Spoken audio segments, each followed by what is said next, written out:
Thank you and welcome to the show this morning. The topic this morning is the criminal justice system in the United States, and we're fortunate to have with us to talk about the criminal justice system in the United States, Dr. DBurris-Kitchen from Tennessee State University in the Department of Criminal Justice at that institution. And of course, Dr. Burris-Kitchen, let me welcome you to the show this morning.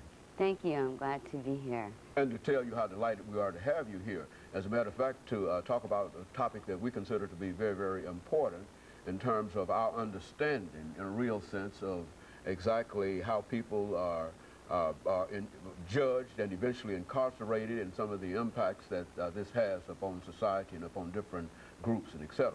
But before we get into a discussion of the criminal justice system in the United States, Dr. Burris-Kitchen, let's see if we can have you to talk about yourself, to give us some information about your background, your education, and some of the things that were important in terms of eventually bringing you to us this morning, and after which we'll have an opportunity to talk about this criminal justice system in the United States. Sure.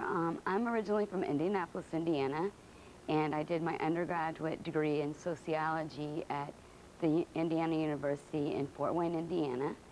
And while I was there, I ran across a couple of professors that got me very passionate about the issue of criminal justice in America, and specifically some of the disparities that exist within the criminal justice system across racial and social class lines.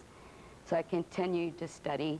I went up to Ball State University in Muncie, Indiana, to get my master's degree in sociology, and eventually finished up at Western Michigan University in Kalamazoo with my doctorate in sociology.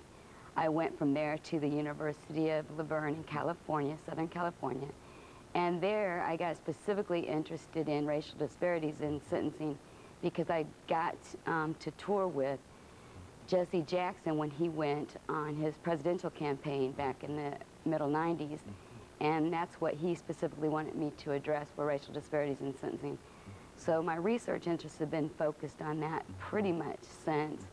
And then I came to Tennessee State University in 2001 as a faculty member, and eventually was put in the position of department head in 2006, where I've been ever since, and have still been doing my research on racial disparities in sentencing. So I've been researching this topic for probably 10 or 12 years now. And I'm sure you'll have a lot of additional information to give to us in reference to this, Doctor. Right. Let's look at the criminal justice system. When I say the criminal justice system in the United States, exactly what am I saying, and from your perspective? What are we talking about? We're talking about three aspects of the criminal justice system, being policing, the courts, and corrections.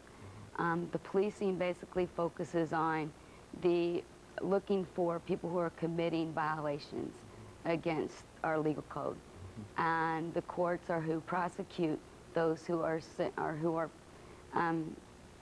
accused, and then the corrections are the people who are responsible for taking care of those who are sentenced in the criminal justice system. Where the disparities lie, I think, is from the courts into the sentencing aspect, and then into incarceration. We've also got probation and parole.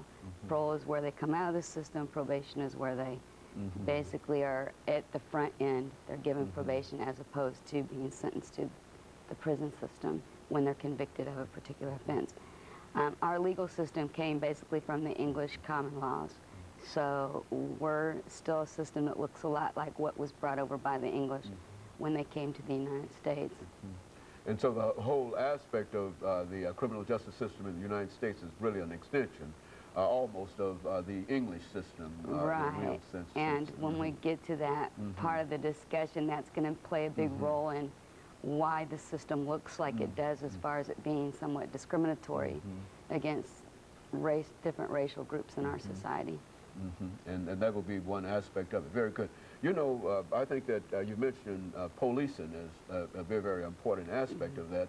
Now, we've heard quite a number of people complain quite recently about what they call police brutality. I don't think that it is as prevalent really today as it has been, I think, in the past. But is that a real issue today in criminal justice system, in the criminal justice system? There's a lot more control over what goes on with law enforcement officers because they have cameras in their cars now and they're constantly being watched. There's a lot more surveillance than there ever used to be for police officers, but I still think that there is some police brutality that goes on. And one of the projects that I worked on out in Southern California was related to police brutality, and they actually had a book that was published. It's called October 22nd, where they published all the different people who were actually killed by the police. Very good. And of course, Dr. Let's stop at this juncture for our first commercial break. And of course, we'll be back with our audience following this very, very short commercial break. We're talking to Dr. Deborah